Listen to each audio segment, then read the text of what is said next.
Oh, coba kita naik ke sini. Aku semangat kau. Mana semangatmu? Semangatku. Mana semangatmu? Semangatku. Semangat satu. Semangat dua.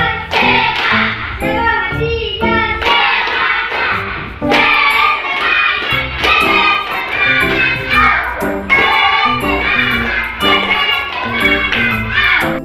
Ini kita akan belajar tentang proyek penguatan profil pelajar Pancasila.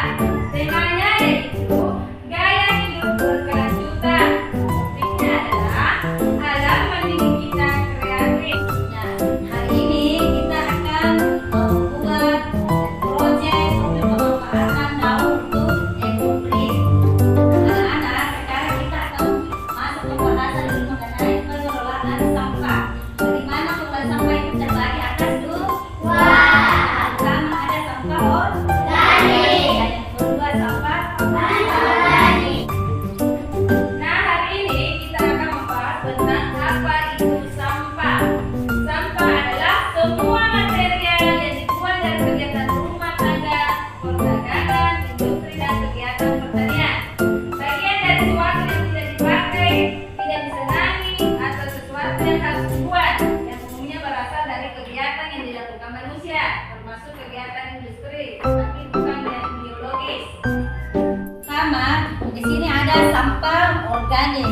Sampah organik adalah sampah yang berasal dari sisa-sisa makanan, yang baik yang berasal dari sisa makhluk hidup, baik hewan, tanaman maupun manusia. Pada dasarnya jenis sampah ini bisa terurai secara alamiah di alam, juga bisa dimanfaatkan menjadi hal-hal lain seperti kompos dan lainnya. Terus sampah anorganik. Nah, ibu bertanya dulu, yang bagaimana itu contoh sampah anorganik? Ada yang tahu?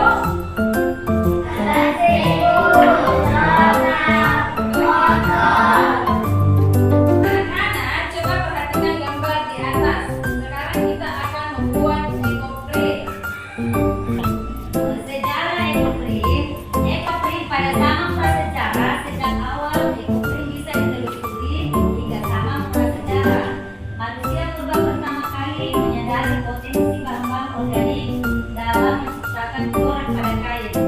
Daun, bunga, dan kulit kain menjadi alat utama dalam mencetak motif alami pada kain mereka. Pada masa ini, ekoprint mungkin lebih berfungsi sebagai kebutuhan praktis, namun secara tidak sadar menciptakan keindahan artistik dan menghiasi kehidupan mereka. Jadi, pengertian ekoprint adalah teknik memberi pola pada bahan atau kain dengan menggunakan bahan alami seperti daun dan bunga. Kain yang baik untuk dijadikan bahan pembuatan ekoprint, katun dan substrat. Dan ekoprint menggunakan teknik bonding. Teknik bonding ini dinilai lebih simpel karena proses pengeringannya menggunakan sinar matahari. Teknik bonding dilakukan dengan cara meletakkan dedaunan segar ke permukaan kain. Setelahnya kain dilapisi plastik lalu dipukul menggunakan palu atau warna dari daun dapat menyerap ke kain. Setelah itu jemur kain di bawah sinar matahari hingga benar-benar. Adapun keunggulan ekoprint menggunakan teknik bonding atau teknik pukul. Ekoprint dengan teknik bonding memberikan alternatif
pembuatan. Nah, coba diperhatikan bunga ini. Bunga ini juga air. Jadi pembuatan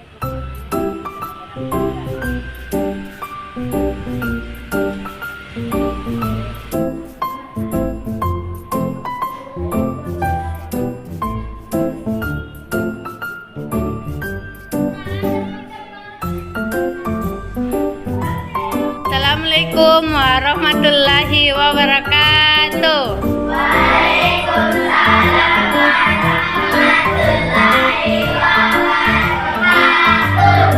Nah, anak-anak, hari ini kita akan mempraktekkan membuat ekoprint. Jadi, minggu lalu anak-anak sudah melihat bagaimana proses pembuatan ekoprint. Jadi hari ini kita akan mempraktekkan. Coba diperhatikan yang ada di depannya.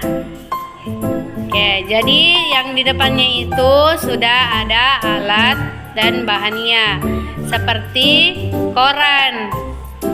Koran itu sebagai alas. Jadi yang kedua adalah kain katun. Jadi kain katun ini adalah bahan utama. Dan yang ketiga yaitu plastik. Nah, jadi coba diperhatikan plastiknya gunanya untuk apa? Jadi plastik ini berguna sebagai alas saat memukul. Nah, coba diperhatikan di depan. Di depan itu ada daun. Nah, sebelum kita lanjut ke pembuatan ekoprint, kita harus semangat. Coba siapa yang bisa pimpin terus semangatnya? Coba Pak.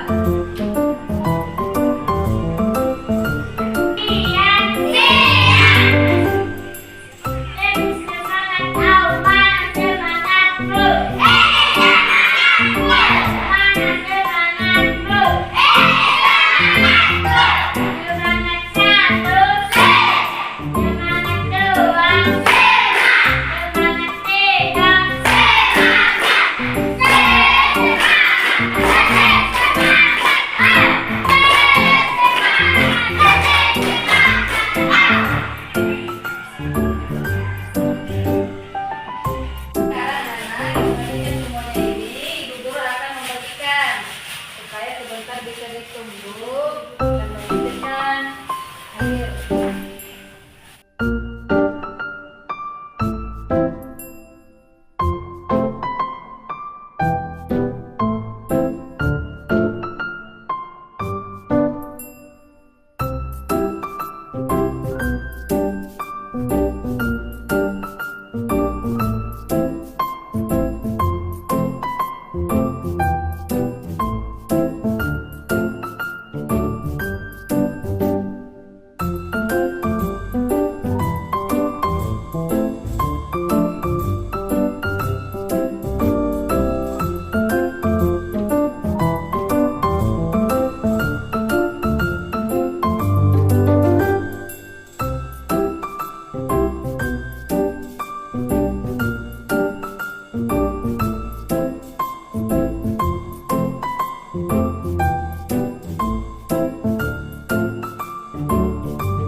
Karena bahan-bahannya sudah ada di depan tas, sekarang Ibu Guru akan mempraktekkan bagaimana cara untuk menutupi daun-daun yang ada di depan tas. Jadi caranya seperti ini, nak.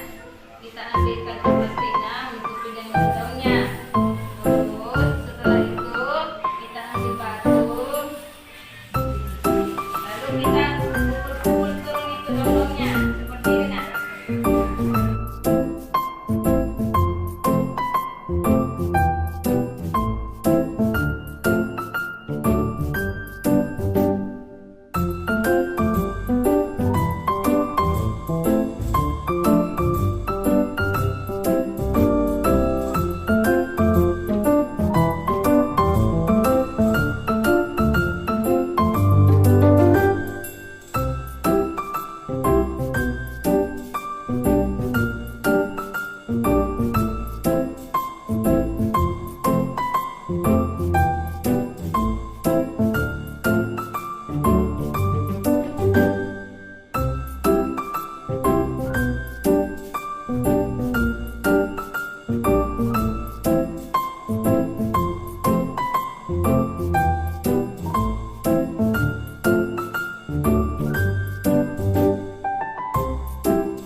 warna yang cantik.